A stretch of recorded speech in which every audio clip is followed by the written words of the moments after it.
Okay, so here we have section 5.5. This is the second half of chapter 5. This section deals with solving right triangles, which means that you're going to find all the values, all sides, all angles for a right triangle.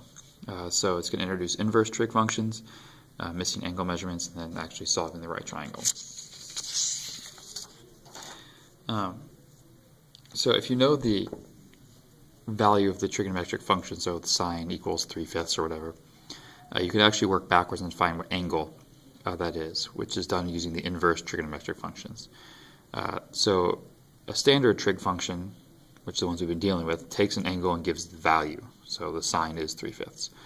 The inverse trig function is the opposite operation. It takes a ratio and gives you the angle back. Those are the keys that have the sine -1, cosine -1, tangent -1, the shifted versions of the sine, cosine, tangent button on your calculators. So there's kind of written one of two ways, either as inverse with a -1 power here, or sometimes you'll see arc sine, arc cosine, arc tangent. These ones show up occasionally because this looks like it means take the reciprocal of the sine, the reciprocal of the cosine, reciprocal of the tangent, because normally a -1 power is a reciprocal operation, except in this one case. So if you notice also, here you have y equals this, so the value is the sine of some angle. Here you have the angle is some function of the ratio. So it's the opposite operations. X's and Y's have traded sides. All right. So to solve each equation, the sine of x is √3/2. So to solve, the opposite operation of sine is the inverse sine. So you're going to take the inverse sine of both sides. Over here on the left, the inverse sine and the sine, since they're opposite operations, cancel each other out. And then you have the inverse sine of √3/2, which your calculator will tell you is 60 degrees. Now there actually are more than one solution for this problem. Your calculator gives you what's called the primary solution, so those are the ones we're going to deal with. But if you remember, or if you look at your unit circle, there's actually two places that the sine is √3/2. It's at 60 degrees, and it's also at 120 degrees, so there's technically two solutions. So for cosine, so in this case we're going to take the inverse cosine of both sides. So over here on the left, the cosine and the inverse cosine cancel. And on the right, the inverse cosine is -√2/2. That's 135 degrees. Or it is, let's see, what's the other one? 225 degrees. So you can either do that by looking at your circle, or hit shift second cosine of √2 divided by 2. Oh, don't forget the negative sign. Yeah, my calculator gives me the 135 as the solution. Okay, so this one says evaluate expression, assume that all angles are in quadrant 1. So the tangent of the inverse tangent of 6/11. Well, this one's actually really straightforward. Tangent and inverse tangent are opposite operations. Cancel each other out. This is 6/11.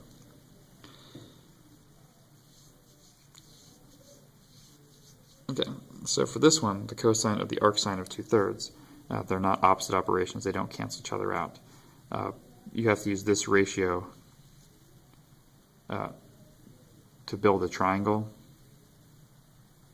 and then use that to figure out what the cosine is. Or you can actually just go straight into your calculator. Cosine of the inverse sine of 2/3, so it'll be 0.7454. With the triangle, you know the sine is 2/3, so 2/3. That makes this side √5, so the cosine of your angle is √5/3. And if I divide √5 by 3, I hopefully get same decimal. So this is solving it without a calculator. Sine is opposite of hypotenuse, so opposite hypotenuse. So solve the missing side, so 2 squared plus b squared equals 3 squared. B squared equals 5. B equals √5. And then use your opposite adjacent hypotenuse rules. Okay, so another example here. So we're given side F is 17, side D is 32, and you want to find angle E. So right angle is down there. So from angle E, we know the adjacent and we know the hypotenuse. So adjacent and hypotenuse is cosine. So the cosine of E, we don't know what E is, so we have to leave it as just E, is 17 over 32. So to get rid of the cosine, we're going to take the inverse cosine of both sides. Cancels there. You're left with E. And on the right-hand side, you have whatever the inverse cosine of 17 over 32 is, which is 57.9 degrees. Alright, so if you're asked to solve a right triangle, that means you're finding all side values and all angle values. So 3 answers for angles, 3 answers for sides. So this is the last example here, which I think I miscounted because there's no example 4. Well, this should be example 4 technically. So solve each triangle described given the triangle shown. So our right angle is down here at C.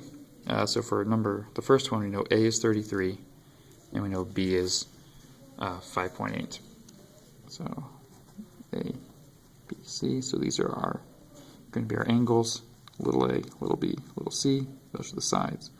One thing you do know right away is big C is 90 degrees. It's the right angle.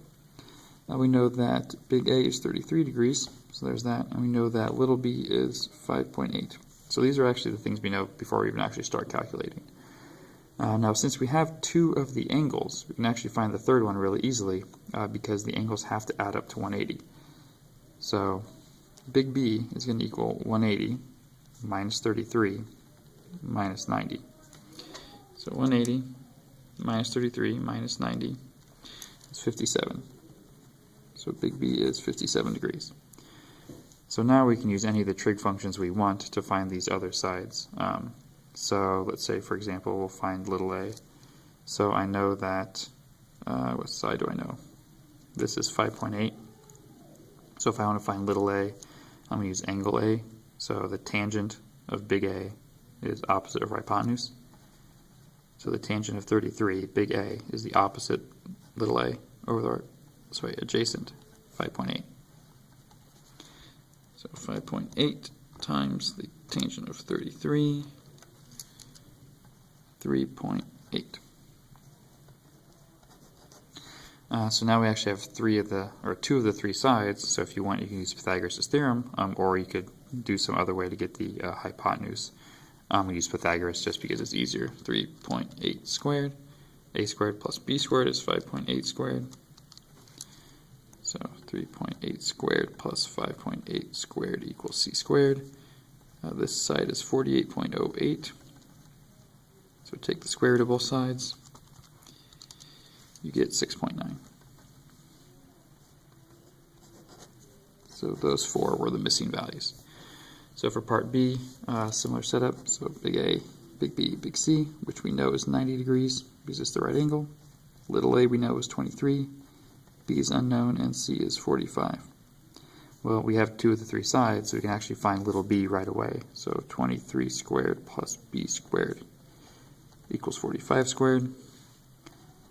So b squared is going to be whatever 45 squared minus 23 squared is. Just subtract it across.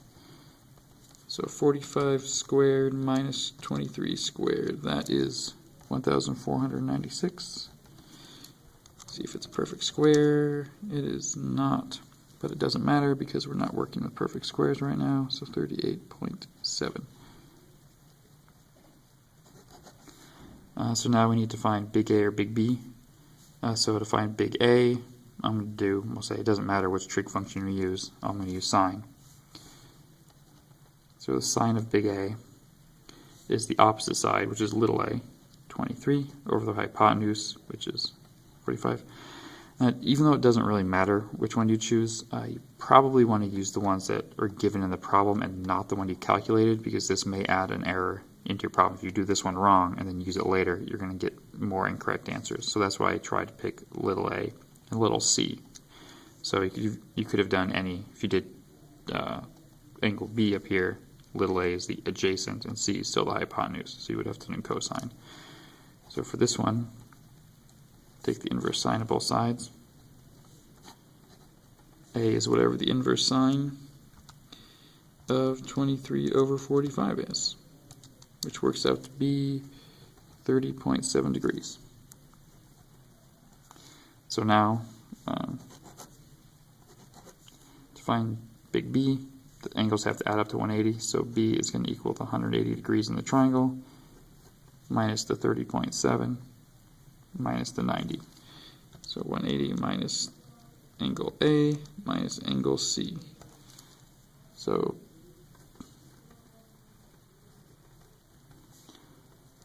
$59.3 degrees. And you have solved the triangle. So those are the answers.